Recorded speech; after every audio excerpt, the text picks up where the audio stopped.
Bonjour ou bonsoir chers auditeurs de Radio Lorraine Enragée, bienvenue sur les ondes du Terre-Terre Lorrain. Aujourd'hui, une interview avec un auteur et un youtubeur aussi, il faut le dire, Monsieur Jean-Noël Toubon. Bonjour Monsieur Toubon. Bonjour. Alors Monsieur Toubon, comme je l'ai dit, vous êtes lancé sur l'aventure youtubesque par votre amour de l'histoire. Oui, Vous animez la chaîne Gallia, notre histoire de France. tout à fait. Et une chaîne qui a combien d'années déjà ? Alors j'ai commencé en 2016, en avril 2016, de façon un peu timide au début. Je tâtonnais, je cherchais un petit peu le format, esthétiquement parlant, et même le format sur le fond aussi, comment je voulais raconter l'histoire. Et très rapidement, j'ai trouvé les formats qui me convenaient d'un point de vue esthétique et même sur le fond. Un canal qui vous permet donc de parler de votre passion et de cette épopée, puisque finalement c'est un peu ça l'histoire de la chaîne Gallia, c'est une épopée, raconter l'épopée des rois de France. Exactement, à la base effectivement c'est une passion, l'histoire depuis les années lycée, hein, j'ai envie de dire. Je lisais beaucoup de livres d'histoire. Et comme toute personne passée par le circuit de l'éducation nationale, à savoir à peu près tout le monde en fait, je me suis aperçu en lisant qu'il y avait une autre histoire qui ne m'a jamais été racontée. Alors je précise bien quand même que le but n'est pas d'essentialiser notre passé. Il y a beaucoup d'erreurs, il y a beaucoup de choses qui n'étaient pas parfaites, mais il y avait sur un gros pan de notre histoire qui était soit occulté, soit des mensonges sur ce que furent nos ancêtres. Et c'était à peu près en même temps que ma prise de conscience politique, spirituelle, enfin tout ça est intervenu en même temps. Et j'ai voulu utiliser le canal qui me paraissait le plus pertinent pour moi, dans le sens où l'audiovisuel est mon métier depuis 13 ans maintenant. Donc c'était un petit peu mon crayon, mon outil pour pouvoir raconter ce que je voulais raconter, ce que j'ai lu. En fait, voilà, c'est ça la base, c'est que je voulais transmettre ce que j'avais lu. Plutôt que de le crier sur tous les toits, aujourd'hui Internet permet de crier sur tous les toits et de transmettre ce que je pensais avoir compris de notre histoire. Et puis ça a commencé comme ça, à la base je faisais essentiellement pour moi, mes proches, sans du tout imaginer que ça pouvait prendre, alors pas des grandes proportions, hein, ça reste quand même des audiences tout à fait confidentielles par rapport à d'autres youtubeurs. Mais je commence à avoir un public fidèle. Et ça, j'étais loin de me l'imaginer au début. Et donc votre amour de l'histoire vous amène aujourd'hui à nous présenter ce livre, Ainsi était Saint-Louis, aux éditions Vox Gallia. J'imagine que ce n'est pas un livre d'histoire à proprement parler, c'est peut-être une façon de donner envie de découvrir un personnage quand même historique très important pour le royaume de France, qui était Saint-Louis, donc Louis IX. Pourquoi ce personnage en particulier ? Eh bien, tout ça c'est intervenu en même temps, toujours en 2016. Je suis tombé sur un livre qui racontait l'histoire de Saint-Louis. Alors j'ai lu Saint-Louis comme je lisais bien d'autres personnages et je suis tombé sur ce livre aux éditions Saint-Rémy. Alors ça s'appelait Saint-Louis, son gouvernement et sa politique. Et au fil des pages, je me percevais que j'avais rien à reprocher à ce roi en lisant le livre. Souvent, quand on lit la biographie d'un personnage, on n'est pas toujours d'accord avec ce qu'il a fait comme choix politique, etc. Et là, au fil des pages, j'étais complètement subjugué par le parcours du personnage. Et tous ses choix, tous ses propos étaient non seulement cohérents, mais allaient dans le sens du bien commun. Et je me suis dit, en fait, c'est pas possible. En fait, je suis en train de tomber sur un souverain parfait. Une révélation. Ouais, et ça me paraissait louche, parce qu'on m'a pas habitué à ça dans mon parcours scolaire ou même personnel. Et donc je me suis dit, je vais creuser, parce que peut-être qu'il y a un parti pris par l'auteur. Et j'ai commencé à lire d'autres livres, d'auteurs pas forcément orientés, dans le sens où celui que j'ai lu, je savais que c'était un catholique. Et je me suis dit, bon, peut-être que c'est un parti pris. Et j'ai commencé à découvrir sa vie et je me suis aperçu que finalement, non, c'était effectivement quelqu'un d'extrêmement vertueux.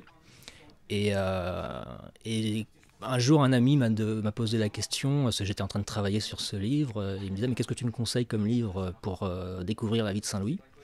Et j'étais assez embêté dans le sens où tous les livres que j'avais, parce que j'ai lu énormément forcément pour préparer ce livre, Et c'était que des livres assez conséquents, d'historiens universitaires, ou alors des plus petits livres, mais sur des parties précises du règne, pas une biographie. Et j'étais très embêté, je ne savais pas quoi lui proposer, parce que je savais qu'il allait peut-être pas pouvoir enquiller 600 pages. Et donc je me suis dit que j'allais reproduire ce que je fais en vidéo sur Gallia, notre histoire de France, à savoir synthétiser, en conserver l'essence, ce que j'ai compris, ce qui m'a fasciné, ce qui m'a ému quand j'ai lu tous ces livres sur la vie de Saint-Louis. Je voulais qu'à la fin de la lecture de ce livre, qui se voulait donc volontairement une synthèse, moins de 200 pages, que n'importe qui pouvait le lire, que ce soit quelqu'un qui s'intéresse à l'histoire, quelqu'un qui ne s'intéresse pas du tout à l'histoire, enfin en tout cas que le volume du livre n'impressionne pas. Et le plus beau compliment, ce serait de me dire qu'à l'issue du livre, on a envie de creuser et lire d'autres livres plus conséquents. C'est une première marche qui, je l'espère, peut amener des personnes à s'intéresser plus en détail sur son règne, au même titre que ce que je fais sur Gallia, à savoir des chroniques synthétiques, courtes. Parce que moi, je peux regarder sans aucun problème des conférences de 2 heures, parce que ça me passionne, mais c'est pas le cas de tout le monde. Tout le monde n'a pas l'envie, la passion, le temps. Et donc c'est un peu la vocation de ce livre qui, encore une fois, est intervenu en même temps que le lancement de ma chaîne. Tout ça est intervenu en même temps. Je voulais transmettre. Voilà, ça c'est quelque chose, c'est un mot qui est très important pour moi, c'est transmettre. Précisons quand même, vous n'êtes pas historien. Non, du tout. Et c'est peut-être justement ça l'intérêt. L'intérêt, oui, effectivement, c'est que vous-même, n'étant pas historien, vous avez abordé ça d'une façon, on va dire, non universitaire, oui. Donc trivialement, pour dire un peu moins chiante. Donc rendant la chose effectivement plus accessible à des gens qui ne sont pas forcément tout à fait. intéressés par l'histoire. Parce que c'est le problème aussi des ouvrages universitaires, ils sont principalement destinés à d'autres universitaires. C'est ça, c'est un entre-soi. Et bien évidemment, à la fin de l'ouvrage, il y a la bibliographie. C'est très important que les gens sachent à peu près sur quoi je me suis appuyé pour écrire ce livre. Et évidemment, je n'ai rien inventé dans le sens où c'est pas du tout romancé, mais c'est vraiment une synthèse de ce que j'ai lu. Hein. Et j'ai tenu aussi à faire parler le roi, ce qui est très très rare dans les livres d'historiens universitaires. Un livre universitaire, il peut passer 10 pages sur un événement avec 15 dates par ligne et puis des noms à rallonge. Et ça, ceux qui n'aiment pas l'histoire, c'est des choses très, très répulsives. Donc j'ai fait en sorte de faire parler le roi, puisque pour moi, chaque propos de Louis IX, c'est une leçon. Alors justement, sans déflorer, hein, parlons donc de Louis IX. En quoi donc, ce roi est exceptionnel et il a laissé beaucoup d'écrits. En tout cas, il y en a un que je crois que j'avais retenu, c'était à propos des enseignements à son fils. Une sorte de testament politique et même moral. On peut dire, sur, tout à fait. Moral, sur surtout. le royaume de France, sur comment gérer son royaume. Et ça, c'est des choses à l'époque où nous manquons de figures paternelles, ou en tout cas les hommes politiques ne s'inscrivent pas vraiment sur la durée. Est-ce que c'est une marque de ce côté exceptionnel de ce roi ? Ah, ça y participe, effectivement. Il y avait ce qu'on appelait des miroirs des princes, qui étaient des textes qui permettaient à des jeunes princes de pouvoir se former moralement, politiquement. C'est ce qu'on leur donnait à lire avant de devenir roi. Et quelque part, ces enseignements de Louis IX qu'il a écrits pour son fils, Philippe, qui sera le futur roi de France, Philippe III le Hardi, et à sa fille Isabelle, juste avant de mourir, hein, c'était quelques années avant. On a oublié de dire, rappelons juste les dates. De Louis IX, 1214, il est né en 1214, et il est mort en 1270, lors de sa dernière croisade, qui fut la dernière croisade officielle, on va dire, en Terre Sainte. Est née l'année de la bataille de Bouvines. Exactement, quelques mois avant. D'ailleurs, la bataille de Bouvines aura beaucoup d'incidence sur son règne, c'est très important, je ne sais pas si on peut détailler. Alors, juste pour répondre à ta première question, à savoir qu'est-ce qui en fait un roi si extraordinaire. Ce que j'ai envie de dire, c'est que Louis IX est un exemple de ce que doit être un souverain chrétien. C'est une synthèse, j'ai envie de dire. Il y a tout dedans. C'est-à-dire qu'un roi, les 3 piliers sur lesquels se fonde le règne de Louis IX, c'est les 3 piliers que tout roi de France devrait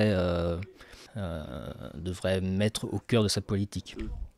À savoir la charité envers les plus pauvres, la justice et la diffusion de la foi catholique, la protection de la foi catholique, la défense de la foi catholique.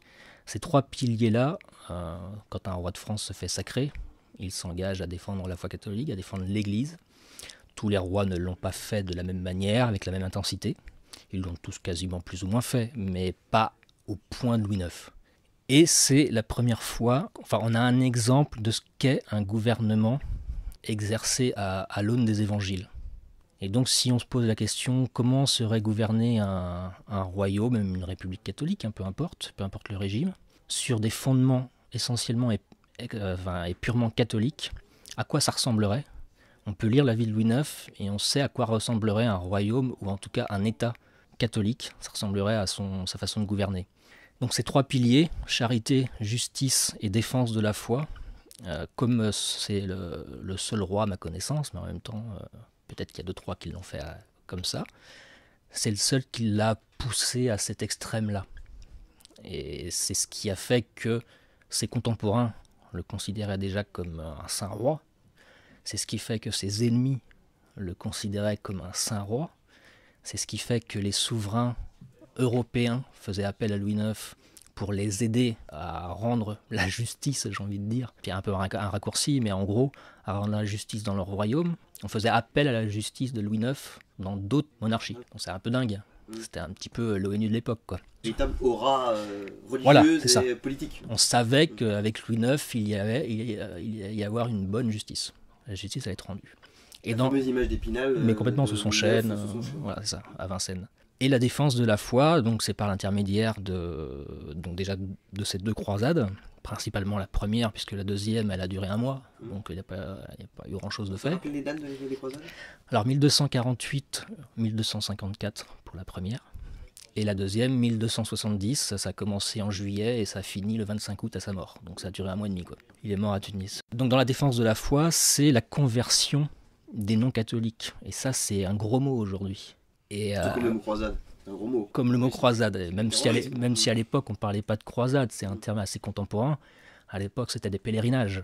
On allait en pèlerinage en Terre Sainte, le terme croisade était complètement... on ne parlait pas de croisade à l'époque. Et il allait pour convertir le sultan, l'émir, sauver les chrétiens en Terre Sainte qui étaient un petit peu chahutés, j'ai envie de dire, par les Turcs, par les Mongols aussi un petit peu. Et il allait donc défendre les chrétiens là-bas, mais lui, ce qu'il cherchait à faire, c'était convertir le sultan. Parce que bien évidemment, un sultan converti, ça allait entraîner des conséquences considérables là-bas. Et donc c'est ce qu'il a fait. La conversion des juifs sur son territoire, il obligeait les juifs à écouter des sermons. Et ce qui est très important de souligner, surtout aujourd'hui, sujet très sensible, mais Louis IX ne cherchait pas, et d'ailleurs c'est un principe purement catholique, c'est pas Louis IX qui l'avait décrété, c'est le principe même catholique, il ne cherchait pas à convertir par la force, par la coercition. Il cherchait à convertir par... il voulait convaincre. C'est pour ça qu'il les contraignait certes à assister à des sermons, mais à la fin du sermon, il n'y avait pas une obligation d'être converti. Ce qu'il voulait... Le sermon n'est pas suivi d'une torture. Exactement. Donc c'était la conversion des juifs sur son territoire, la conversion des musulmans en Terre Sainte, et très rapidement la conversion des Cathares, donc toujours sur son territoire, ce qu'on appelait les Albigeois à l'époque, dans le midi de la France, même si ça s'est terminé en 1244, et c'est principalement son père Louis VIII qui a participé à mater la rébellion cathare dans le sud de la France, et que lui n'a fait que, entre guillemets, terminer le travail. Mais l'essentiel avait déjà été fait avant par les chevaliers du Nord, comme on les appelait, et son père Louis VIII. Donc voilà, c'est ces trois piliers-là qui en font un roi exceptionnel, parce que d'un point de vue purement catholique, en soi, tout ça a été mené avec brio, quoi. Et d'ailleurs, sa canonisation a été entreprise dès sa mort. Même si ça a mis 27 ans avant que ce soit effectif, puisqu'il a été canonisé en 1297 par le pape Boniface VIII. Ça a mis beaucoup de temps parce qu'il y a eu une succession de papes. Je crois qu'à de mémoire, il y en a à peu près 10 qui sont morts en 27 ans. Donc à chaque fois, il fallait recommencer le processus d'enquête de canonisation. Sans ça, ça aurait été fait beaucoup plus tôt. Donc voilà. dans tout ça, il y a aussi un volet qu'on est obligé d'aborder. Vous l'avez suggéré, mais Saint Louis, Louis IX, grand roi chrétien, nous sommes en plein milieu du XIIIe siècle. Hein, c'est le roi du XIIIe siècle en France, Ouais. on peut dire. C'est aussi le grand moment de la religion chrétienne et de la foi catholique C'est l'apogée. en Hein, France, c'est l'apogée.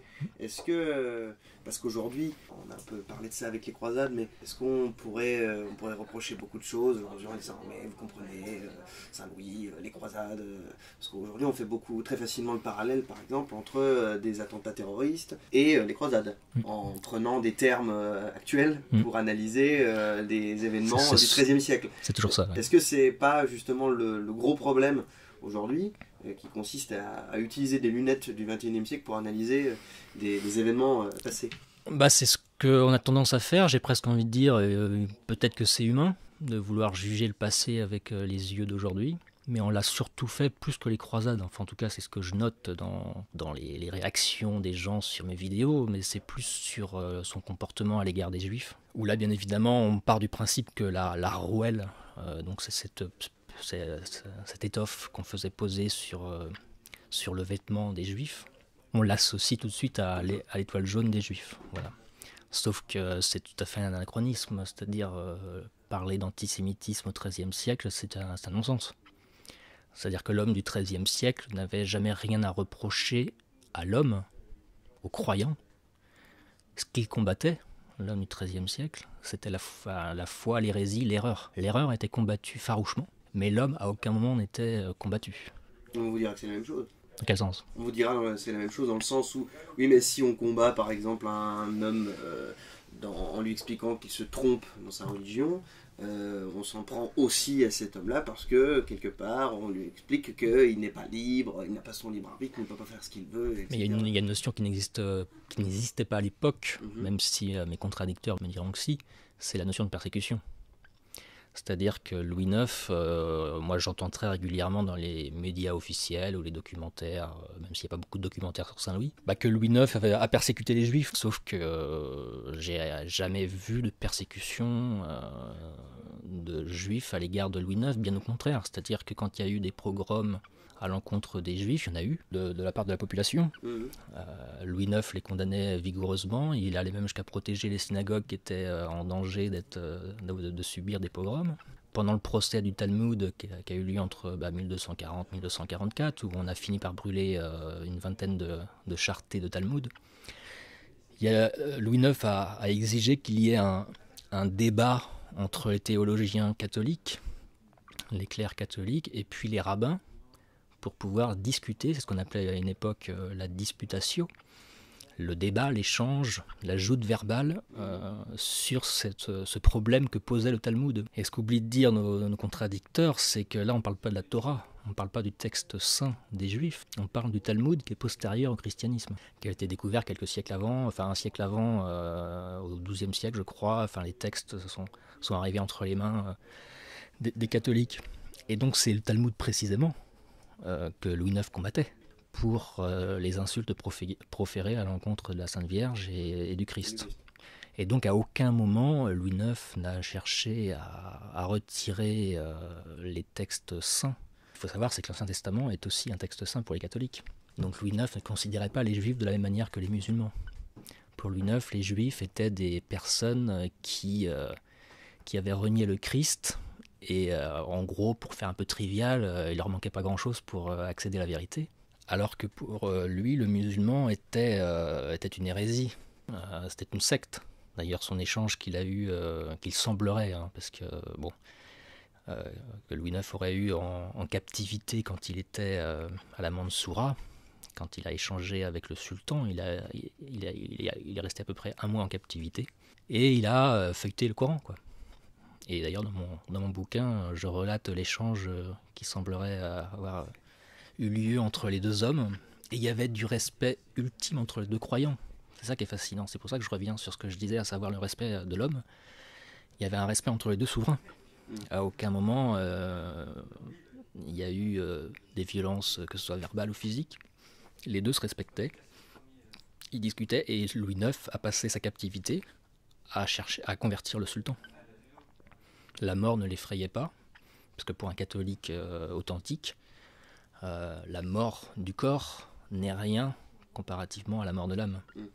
Donc lui, il était tout à fait prêt à mourir si sa mort pouvait sauver ne serait-ce qu'une seule âme. Il le dit d'ailleurs. Donc quand vous lisez ça, quand vous découvrez le règne de Louis IX, vous vous dites j'ai loupé quelque chose dans notre histoire de France. Effectivement, c'est pas un personnage sur lequel on revient beaucoup à l'école. Si on élargit un petit peu, parlons un peu de votre chaîne sur YouTube, de Clovis à Louis XVI, donc grosso modo qui couvre la monarchie, c'est ça. Qui fait quand même 1300 ans. Hein, ouais, c'est ça, ouais, c'est une belle période. Donc c'est quand même assez long. Pourquoi il y a cet intérêt pour la monarchie française et cette épopée Parce qu'il y a, à mon avis, plusieurs raisons. La plus évidente pour moi, c'est que c'est une période, quelle qu'elle soit, parce qu'effectivement, sur 1300 ans, il y a vraiment eu des différentes périodes, elles ne sont pas toutes identiques, loin de là.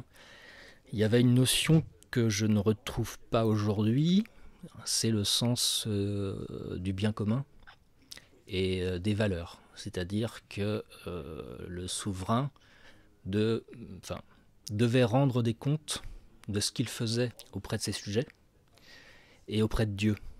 C'est-à-dire que ce n'était pas un tyran qui ne doit rendre de compte à personne et qui, selon son bon vouloir, va faire ce qu'il souhaite. C'est un peu ce qu'on nous raconte d'ailleurs. Aujourd'hui, les rois de France sont bien évidemment. Tyrans, hein, c'est grosso modo. Bien évidemment, il avait tout pouvoir et il n'y avait pas de contre-pouvoir, par exemple. On cartèle les paysans et on cavalcade sur les champs. Ouais, le pécor, comme dirait dans Camelot, le pécor, il était édenté, il mangeait pas à sa faim, il avait froid, quoi.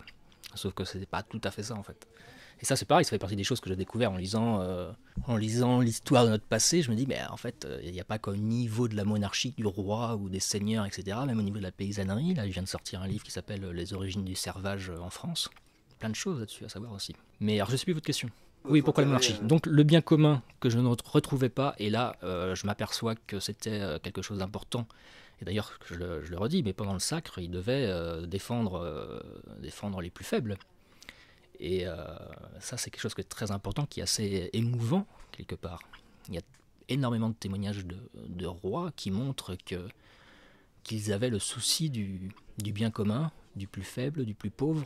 Et c'était un rempart contre tous les arrivistes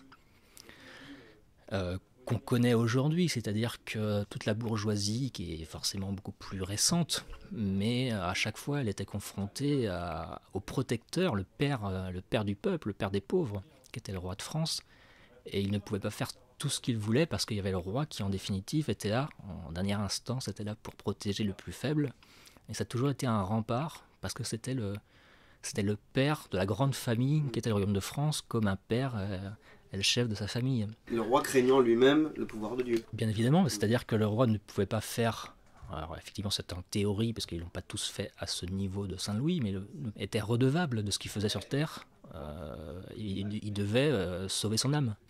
Donc forcément aujourd'hui c'est quelque chose qu'on ne peut plus comprendre, dans le sens où les souverains d'aujourd'hui doivent rendre de compte à personne.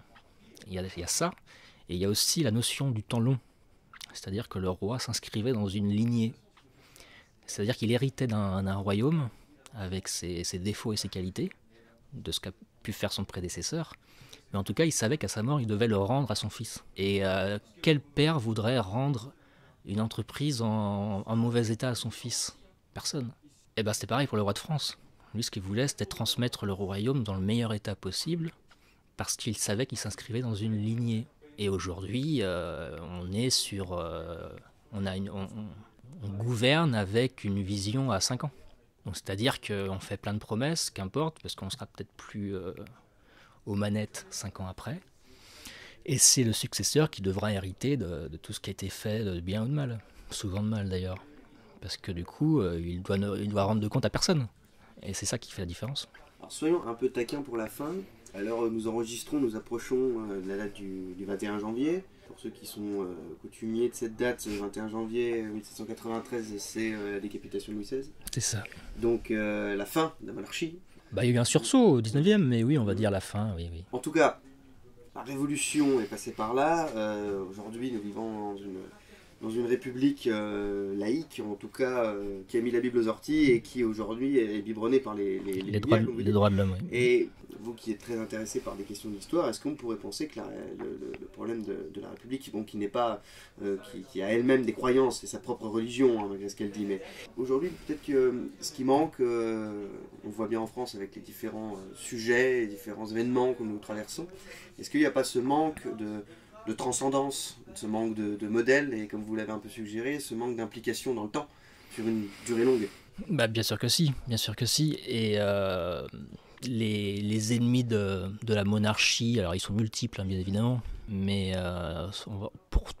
pour généraliser, faire très simple, on va dire les hommes, les matérialistes, les hommes d'argent, qui, comme je le disais tout à l'heure, avait comme obstacle le roi de France, en décapitant le roi de France, et par la même occasion l'autel, parce que quand on décapite le roi de France, c'est quand même l'incarnation sur terre du Christ. On s'en prend au lieutenant de Dieu. Le lieutenant de Dieu. Et du coup, il n'y a plus du tout d'obstacle à la bourgeoisie, au marché. Et du coup, ce qui était l'étalon, la valeur au temps de la monarchie, à savoir le Dieu, aujourd'hui, le Dieu, c'est le Dieu de l'argent. Et donc, quand on n'a plus de repères, aujourd'hui, le seul repère, le seul étalon, c'est l'argent. À l'époque, c'était Dieu. Donc, c'est-à-dire que c'est ça qui a profondément changé, métamorphosé la société. Au XIXe siècle, les corporations ont été complètement détruites. Les corporations de métier qui permettaient de protéger les artisans dans leur profession, qui à partir de la Révolution, comme elles ont été détruites, et bien du coup ils étaient complètement sans protection, sans rien, et ça a engendré la société dans laquelle nous vivons aujourd'hui. Et c'est ça qu'ils ont détruit avec la décapitation de Louis XVI. Même si c'est pas arrivé du jour au lendemain, c'est quelque chose qui remonte à bien plus longtemps. Il y avait des germes de la Révolution, on peut même dire, de la Renaissance, toute la Renaissance, il y avait déjà en germe la Révolution avec la Réforme protestante, et puis peut-être même avant. Peut-être même on peut remonter jusqu'à Philippe IV le Bel avec son conflit ouvert avec le pape Boniface VIII. Où là on commençait à scinder entre le temporel et le spirituel, et donc un début de gallicanisme, un début de protestantisme, où on contestait l'autorité du pape. Ça peut remonter très loin, et en tout cas c'est ce qui est mort avec Louis XVI. Oui. Eh bien, avant de terminer, j'aimerais que vous nous donniez, bien sûr, les auditeurs se jetteront sur votre livre pour en savoir plus sur ce grand Saint-Louis. Mais est-ce que vous pouvez donner quelques petites références pour l'auditeur, par exemple, qui n'est pas quelqu'un qui est forcément passionné par l'histoire, mais qui peut s'intéresser quand même à tous ces sujets et qui aura envie de se lancer avec des ouvrages d'introduction, ou en tout cas des synthèses qui permettraient de comprendre ça? Des références littéraires ? Des références littéraires, ou par exemple des films. Il n'y a pas de film dans le sens fiction sur Saint-Louis, à ma connaissance, et si ça existe, merci de me le signaler parce que ça m'intéresse beaucoup.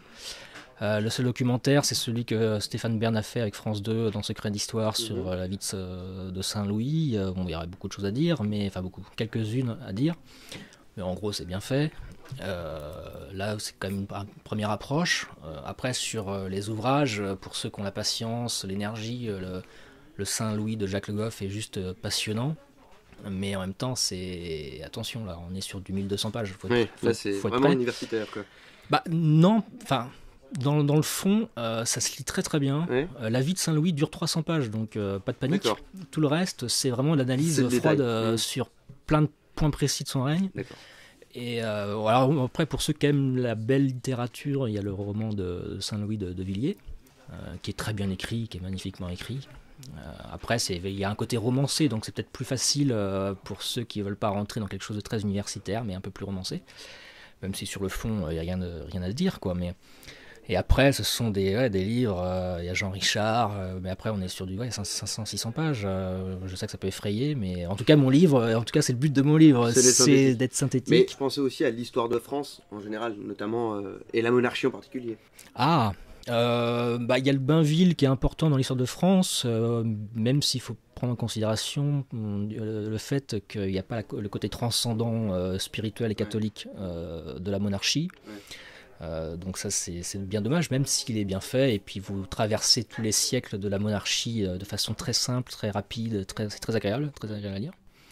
Vous me prenez de court, qu'est-ce que je pourrais dire sur la monarchie Régine Pernoud, par exemple. Ah bah Régine Pernoud, j'aime énormément Régine Pernoud, j'ai lu beaucoup de Régine Pernoud, ouais, pour en finir avec tous les préjugés sur le Moyen-Âge, Régine Pernoud le fait avec succulence, et puis en plus ses livres sont assez simples, sont assez accessibles.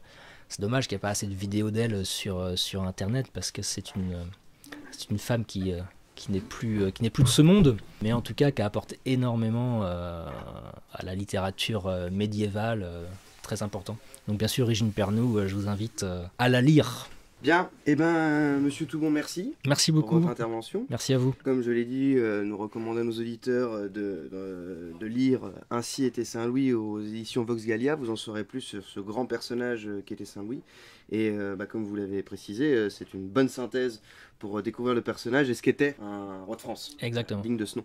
Et bien, comme d'habitude, chers amis auditeurs, vous savez ce qu'il vous reste à faire. Mettre un petit pouce bleu, mettre un commentaire pour la vidéo, c'est très important. Nous vous recommandons aussi votre chaîne Gallia, Notre Histoire de France. Tout à fait, merci. Qui est très bonne. Et la vie commence toujours demain au Laker. C'était François-Xavier Consoli pour Radio Lorraine Enragée. Et à la prochaine.